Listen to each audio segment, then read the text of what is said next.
Oggi un piatto di pasta bolognese vegana.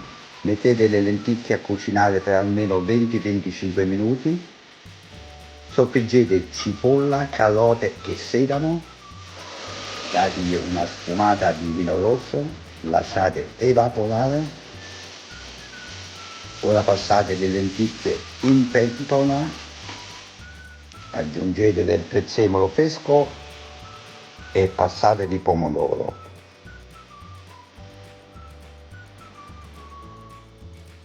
Mettete qualche foglia di alloro e lasciate cucinare 20 minuti a fiamma bassa. Nel frattempo cucinate la pasta, appena pronta la passate in pentola, lasciate tutto insaporire e gustatevi questo bel piatto di pasta bolognese vegana, un piatto veramente sensazionale.